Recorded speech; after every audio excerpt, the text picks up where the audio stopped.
Capítulo 23. Viernes Santo.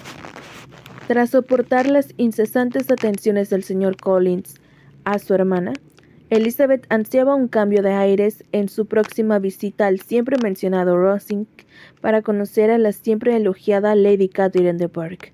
Las bromas de su padre sobre el señor Collins eran cada vez más repetitivas, lo que aumentaba el distanciamiento que Elizabeth sentía hacia él ante la posibilidad real de que Jane tuviera que vivir con este hombre ostentoso y obsequioso, y que su padre no solo no haría nada por evitarlo, sino que parecía genuinamente indiferente ante ese desenlace cada vez más probable.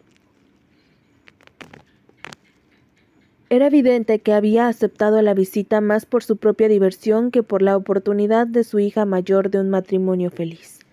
Mientras caminaba hacia la iglesia el Viernes Santo, Elizabeth se sentía frustrada por no poder tomar las medidas necesarias para evitar que el señor Collins renovara sus invitaciones a su hermana y éstas fueran aceptadas. Por un lado, existían limitaciones debido a la sociedad y su lugar en ella, y por otro, su propio instinto de supervivencia. Este último pensamiento era casi como admitir que Elizabeth podría, si realmente lo deseara, proteger a su hermana reemplazándola, si tan solo pudiera escribirle al señor Bingley. Pero eso era de escandaloso. Incluso si pudiera, él siempre estaría atento a los consejos de su orgullosa amiga. Hablando del diablo, el señor Darcy estaba en la iglesia, aquí en Kent. Debió de oír su jadeo, que se le escapó o simplemente se giró hacia el ruido de su entrada, ya que se guardaba silencio por la observancia del día santo, pues la miró a los ojos casi de inmediato.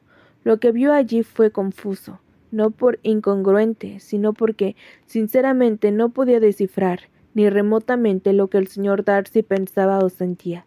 Pensó que podía descartar con seguridad la alegría, la admiración y el júbilo, debido principalmente a su comprensión de su carácter y opiniones generales, más que el enigma que era su semblante en ese momento. ¿Sus ojos siempre habían tenido una cualidad tan penetrante? Elizabeth reflexionó sobre cómo sería poder moldear su situación y la de sus seres queridos con la misma facilidad con la que debía hacerlo el señor Darcy. Ciertamente no se guardaba nada a la hora de compartir abiertamente sus pensamientos y dirigir a quienes lo rodeaban, como había hecho el señor Bingley, pero sin duda el señor Bingley poseía casi tantas cualidades que le permitían la autodeterminación dentro de su sociedad. Sus opciones eran comparativamente ilimitadas, y sin embargo se dejaba guiar con tanta cooperación.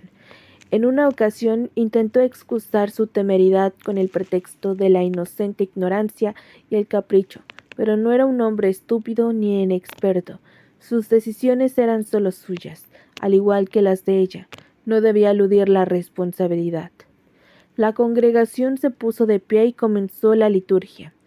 Dios eterno, en la cruz de Jesús vemos el precio de nuestro pecado y la profundidad de tu amor.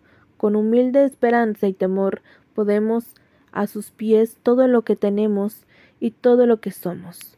Por Jesucristo nuestro Señor. Ella y toda la congregación respondieron, Amén. Pensaba en sus esperanzas y temores actuales por Jane. Si tan solo pudiera dejarlos, confiarlos a alguien que se encargara de todos ellos. Su padre no lo hizo, su madre no pudo. La voz del señor Collins perjudicó la narración de la pasión del libro de Juan. Sin embargo, algunas palabras le impactaron a Elizabeth como nunca antes. Incluso el señor tuvo que someterse a las decisiones de su padre, o a las suyas propias, pues solo era parte de un solo Dios. Entonces Jesús dijo a Pedro, «Mete tu espada en la vaina, la copa que el Padre me ha dado. ¿No la he de beber?» Entonces se preocupó por su madre, la Titocox. Cuando Jesús vio a su madre y al discípulo a quien amaba que estaba allí, dijo a su madre, «Mujer, ahí tienes a tu hijo». Luego dijo al discípulo, «Ahí tienes a tu madre». Y desde aquella hora el discípulo la recibió en su casa. Incluso el Señor tuvo que cuidar de su madre. Desde la antigüedad, las madres dependían solo de sus hijos varones, pero su madre solo tenía hijas. Las presentes en la congregación, sanos y salvos, se arrodillaron inmediatamente después de la narración de la muerte de Jesús. El resto inclinó la cabeza solemnemente, se llevó la cruz, hubo cánticos solemnes y veneración al sacrificio de Cristo en la cruz. Elizabeth sostuvo con una mano la cruz que llevaba a diario en su collar y en silencio extendió la mano hacia la de Jane con la otra. Sacrificio.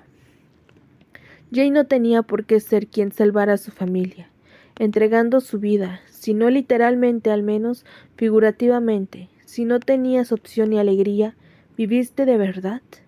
Luego se entonaron los himnos y finalmente la conclusión.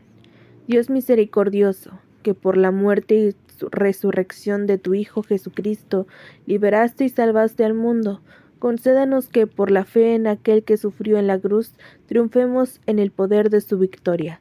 Por Jesucristo tu Hijo nuestro Señor, que vive y reina contigo, en la unidad del Espíritu Santo, un solo Dios por los siglos de los siglos. La congregación se unió al amén y final y comenzó a salir de la iglesia en silencio. Capítulo 24. Pascuas y presentaciones. Al día siguiente, Elizabeth se disponía a salir por la puerta antes del desayuno para dar un paseo cuando el señor Collins bajó las escaleras de la que estaba tan orgulloso. «Prima, ¿seguro que no vas a salir?» Tenía la mano en el pomo de la puerta y estaba vestida para el clima, así que, en lugar de responder, levantó una ceja y le sostuvo la mirada con un gesto desafiante. «De hecho, no le estás en este día de Pascua, cuando reflexionamos sobre el sufrimiento de Cristo en el infierno. En esta casa estas tradiciones son veneradas, y por eso ayunaremos y guardaremos silencio hasta después del servicio».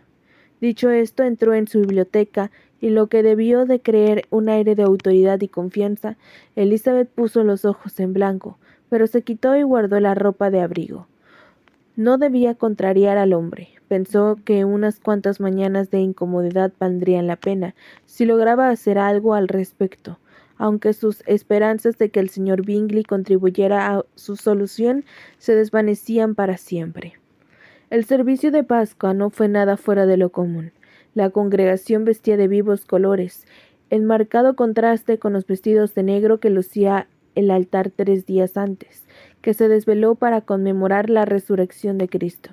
Fue menos conmovedor cuando el señor Collins leyó las palabras con su habitual tono de piedad exagerada. Al salir de la iglesia se le indicó a todos que fueran a cenar a Rosings esa noche. El señor Collins, al subir por el camino de entrada a la casa principal, no pudo contener su entusiasmo. «Hay 32 jardineros y otros jardineros. Fíjense en las ventanas, hay 64 en total. 64. Y sé de buena tinta que solos los cristales costaron originalmente 600 libras más». Jane respondió siempre paciente. «Es un edificio muy bonito y está muy bien situado, señor». «No le faltan ventanas», intervino Elizabeth. Su padre sonrió con suficiencia. El señor Collins parecía tomarse en serio su comentario, y Jane sostuvo la mirada a Elizabeth transmitiendo desaprobación y una suave advertencia. «No, en absoluto», continuó el rector, «y mi noble patrona recibe la visita de sus honorables sobrinos, el señor Darcy, quien está destinado a la señorita Anne de Bourgh, así como de su primo, el coronel Fitzwilliam, el hijo menor del conde de Matlock. Es asombroso que su condescendencia llegue a compartir su cena de Pascua con nosotros a pesar de su alta compañía. Es la personificación de la bondad». Enterarse de que el señor Darcy se alojaba en Rosings no debería haber sido tan impactante, porque si no, estaría él en el condado con todos sus asuntos personales y entrometiéndose en los de los demás. Cayó en la cuenta de que tendría que ser cortés con el hombre que era, al menos marginalmente, responsable del abismo en el que Jane se encontraba respecto a su futuro, y por extensión al de su familia. Al entrar en su presencia, el señor Collins presentó al señor Bennet y a las chicas a los caballeros y a Lady Catherine, y se sorprendió mucho de que ya conocieran al señor Darcy y no pudieran hablar de otra cosa durante 5 minutos. Ante esta demostración, Elizabeth y su padre intercambiaron una mirada de exasperación y diversión, respectivamente. Ella volvió a la conversación, o mejor dicho, a Lady Catherine, quien en ese momento estaba monologando sobre algo que ni siquiera tenía que ver con nadie en la sala excepto con ella misma, y se dio cuenta de que el señor Darcy había estado observando el silencio intercambiado entre ella y su padre, como de costumbre. No pudo leer su rostro y tuvo que adivinar sus pensamientos, ya que era improbable que dijera nada si podía evitarlo. Si Lady Catherine tenía una voz y una presencia imponentes. Sus primas parecen ser unas chicas muy distinguidas y bonitas, señor Collins. Tengo entendido que la herencia de su padre está vinculada al señor Collins. Sí, señora, lo soy, créame. El señor Darcy se giró como si buscara una ventana, pero no había ninguna en la habitación, así que tuvo que conformarse con contemplar un cuadro grande y excesivamente grandioso. Este comportamiento al menos era algo predecible para Elizabeth. Apartaba la mirada de las personas principales de la habitación, sino la mayor parte del tiempo, al menos siempre que podía, sin importarle la opinión de los demás, siempre que no perjudicara su propia opinión sobre su comportamiento. No estaba segura de si alguna vez se daría una situación en la que esto último ocurriera, así que sin duda era un caso fortuito que pasara tanto tiempo lejos de las ventanas cuando estaba acompañado. ¿Tiene otros hijos, señor Bennet? Sí, además de las 2 que vea ante usted, la señora Bennet y yo tenemos 3 hijas menores, respondió el señor Bennet. Su esposa debe ser muy responsable a no venir aquí y dejar a las niñas con su institutriz. Sin esperar respuesta, lo cual era mejor, ya que incluso Elizabeth sabía que no sería bueno que su padre desacreditara a su madre en semejante compañía, Lady Catherine se volvió hacia las hermanas sentadas una al lado de la otra. ¿Hay alguna de sus hermanas menores? Jane fue la primera en decir, sí, señora, todos. ¿Todos? ¿Qué? ¿Las 5 a la vez? ¿Las menores antes de que se casen las mayores? Tus hermanas menores deben ser muy jóvenes. El señor Bennet respondió, de hecho, el más joven no tiene 16 años. Al ver cómo esta declaración fue recibida por todos fuera de su familia inmediata, especialmente porque parecía que el señor Bennet no estaba de acuerdo, a juzgar por su tono, pero no había hecho nada en su propia casa para asegurar su respetabilidad, Elizabeth se apresuró a agregar. Es muy joven para salir mucho con amigos, pero en serio, señora, creo que sería muy duro para su hermana menor no tener una cuota de compañía y diversión, simplemente porque sus hermanas mayores no tienen los medios, la inclinación y hombres adecuados para casarse. Les aseguro que dan una opinión muy decidida para ser una persona tan joven. Al interpretar esto como una señal de disgusto de su patrona y para evitar más daños, el señor Collins desvió la conversación hacia temas más seguros. Elizabeth lo comprendió, pero no quería contrariar al hombre, así que no hizo nada para evitarlo. Divirtiéndose con la frivolidad de la conversación entre el párroco y la patrona, un sirviente anunció pronto que la cena estaba lista, y todo el grupo se dirigió al comedor formal.